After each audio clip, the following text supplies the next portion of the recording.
Get drunk with me, I'm a pirate guy.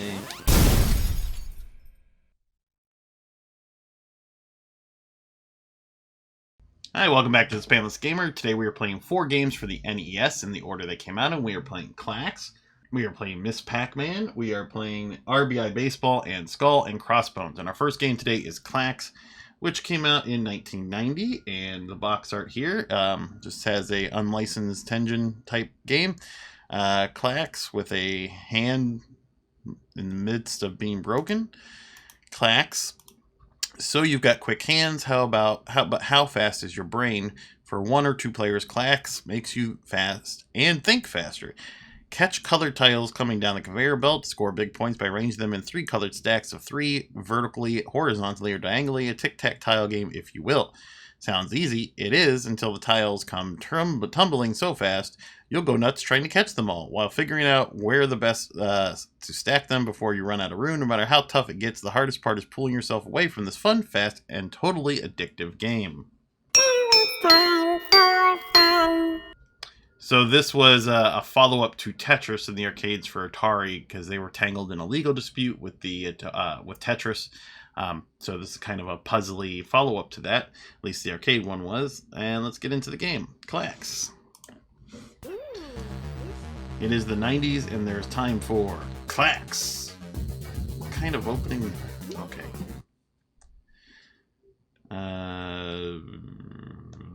I've never played Klax. Wait, you must get 3 Klaxes. A Klax is 3 tiles in the same color in a row.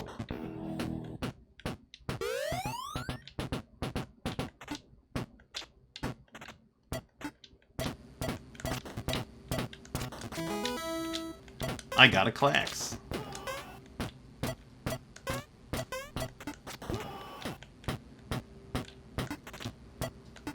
Oh.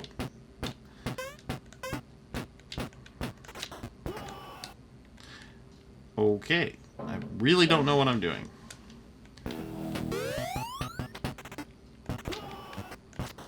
Oh, if I hold down it goes fast. Okay.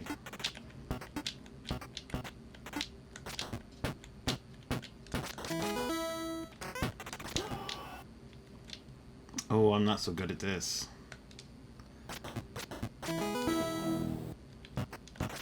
Okay.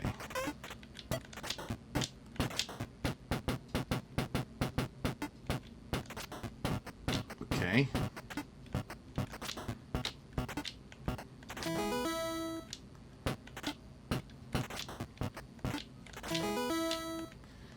Alright, Klax, I see what you're doing, I think.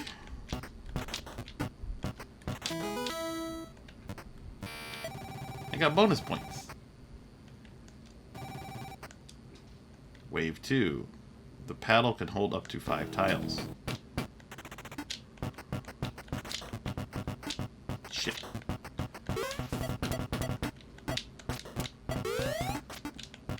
Oh, Klax.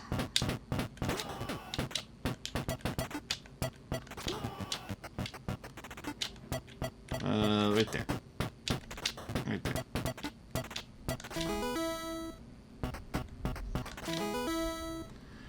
Three Klaxes to go. And I lost. Oh, well. That seems like it could be pretty fun. I just want to see something. It is the 90s, and there is time for Klax. Okay, what is stuff? Drum test.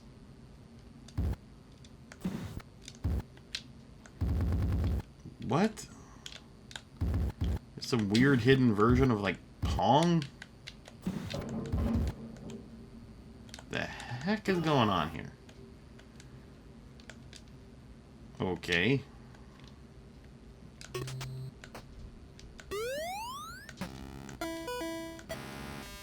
Alright. I tested the sound and it all sounds like it worked. Graphics. Graphics, they're pretty good. 6.5, I think. Sound.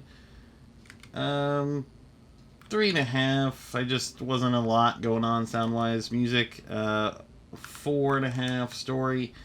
0 controls. They seemed fine. I'm just not good at it. Funness. I think that could be a pretty fun game if given a chance. Does it hold my attention? 7, and overall I think Klax is going to get a 6.5. That was Klax, and let's move on to the next one. Alright, our next game today is Miss Pac-Man the Tengen version for the NES, which came out in 1990. And the box art is just kind of a take on the arcade box art. And the back of the box, 36 different mazes to amaze and amuse you. Miss Pac-Man's here and she's totally liberated. She gets to run around 36 unique mind-boggling mazes, some small enough to fit on one screen, some so big you'll have to scroll around, some are mighty strange, and some that are straight out of the arcades. So this isn't a straight port, okay? Even the fruit bounce around, making it much tougher to get bonus points. Choose easy, normal, hard, or crazy speeds. Whether you're a beginner or expert, Miss Pac-Man will have you running ragged. There's even a pack booster button to really have her shake those pesky ghosts. Play Miss Pac-Man by yourself, or take turns with a friend. Better yet, 2 can play at the same time. One is Divine Pac-Man, the other is the original Pac-Man. Okay, this is definitely not a straight port. Weird. Tengen presents Not Miss Pac-Man. Type 1 player, pack booster, on. Maze selection, mini, big, strange, arcade, mini, big. I wonder what these strange mazes are. I've played Miss Pac-Man, I don't need to see the normal ones.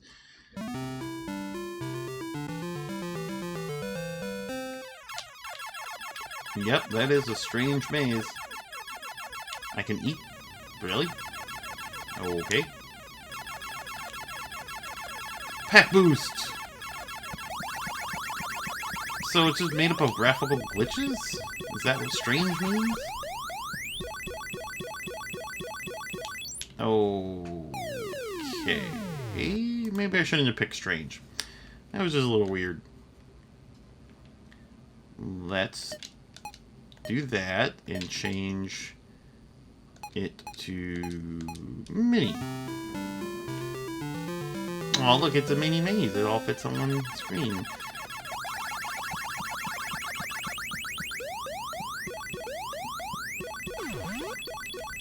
Yeah, it's Miss Pac-Man.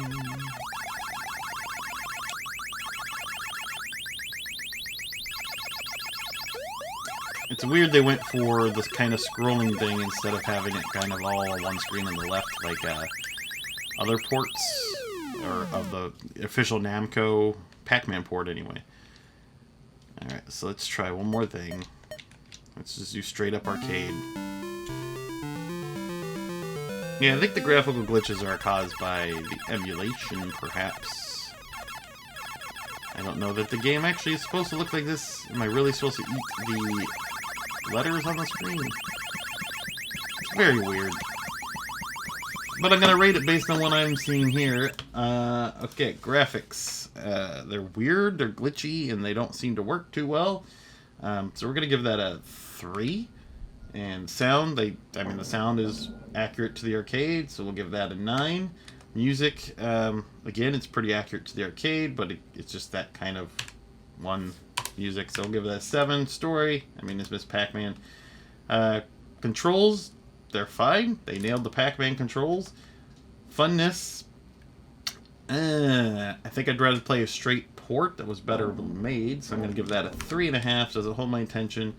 A 3.5, just because it has some interesting different modes. And overall, I'm going to give Miss Pac-Man, the Tengen version, a 4.5. It's a curiosity, not much more. There are better versions of Miss Pac-Man. And let's move on to the next game. Apparently it's Tengen game today, because our next game is RBI Baseball 2, which came out in 1990. And you see here, all 26 pro teams, real players, real 1989 stats. Ooh, exciting. If it gets any more realistic, you'll need a glove to play. RBI Baseball first set the standard as the only baseball game for play on the NES to use real players and their stats. RBI Baseball 2 raises the standard to a new level. You get all 26 pro teams, each with a roster of 24 players. Now look, kids, back then there were only 26 teams. Each player counts with his actual 1989 stats. There's instant replay as well as new and improved animation, graphics, music, and sound effects to make the game come alive.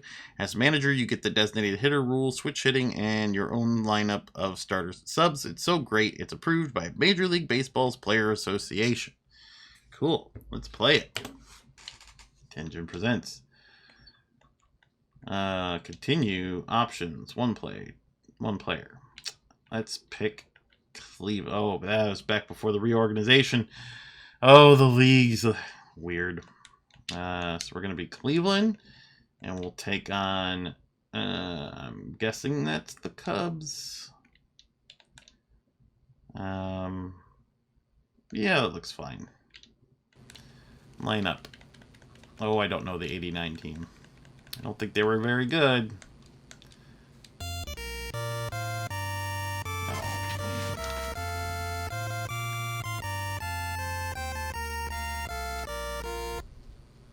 Okay. There we go. Oh! You didn't even sit down yet.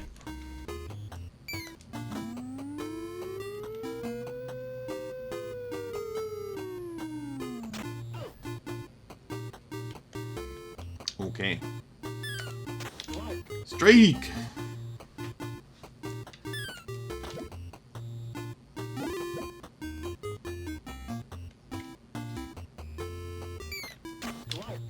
Oh.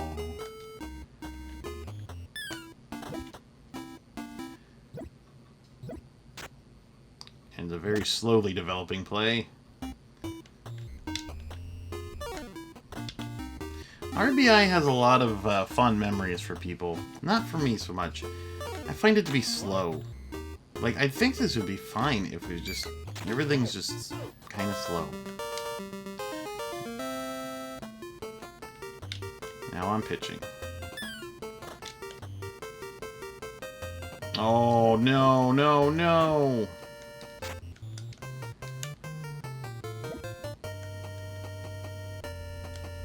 Rats.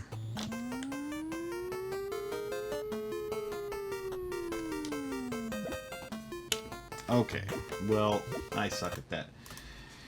Graphics, they were prettier baseball games we've already played. But they're fine. We'll give them a 5. Sound, 4.5. Music, 4.5. Story, I mean, it's baseball. What's the story? Controls are fine. 6 funness. Think about a 4.5. Does it hold my attention? A 3. If you're a big fan of the 1989 lineups of teams, then it might be a great game for you. Overall, though, I'm going to give this a 4.5, and that's it. Let's move on to the last game of the day. All right, our final game today is Skull and Crossbones, which came out in 1990, and you see here the box art has a one-eyed pirate who is very happy with his chocolate coins that he's obviously gotten. And we got some mummies and skeletons fighting a pirate. Damsel in Merlin? What's with the wizard? Weird. Set sail for the time of your life. So you've always wanted to be a swashbuckling pirate sailing the high seas, journeying to the ends of the earth, exploring ancient castles and caves for precious booty. And if there's a beautiful princess in distress to rescue, so much the better, eh, matey? All this and more are yours to enjoy when you play Skull and Crossbones, the great arcade hit now for playing your Nintendo. Play alone or team up with a friend to become the pirate's one-eye or red dog. Travel far and wide battling zombies, skeletons, rats, bats, even ninja pirates. Talk about East meeting the West. This is where the whole ninja versus pirate things came from. All to rescue the kidnapped princess from the evil wizard. Skull and Crossbones, it's the swashbuckling adventure of a lifetime. Yes, it's another Tengen game.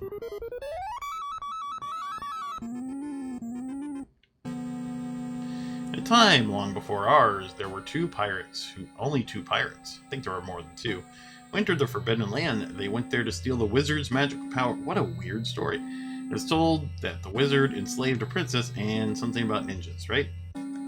We're the ninjas.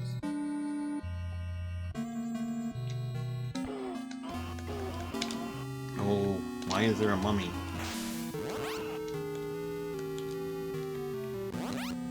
What?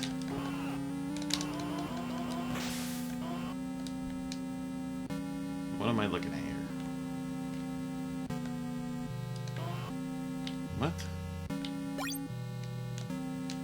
Okay, so that's not good. Oh, wizard! And he kidnapped the girl. That was all prologue. The wizard has taken your princess to his cave. Collect weapons from a ship. Yes. Okay. Trading booty for weapons. Why would I trade booty for weapons? Sure. I don't... Okay.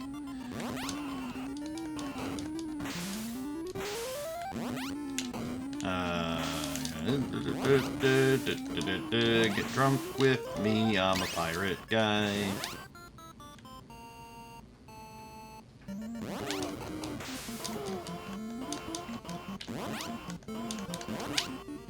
What a weird game.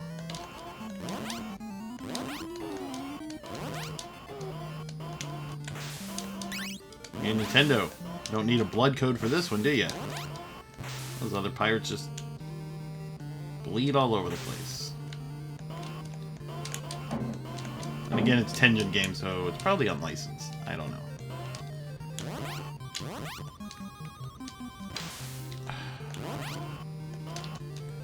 It's just not very fun. Graphics. They're big, bright, colorful.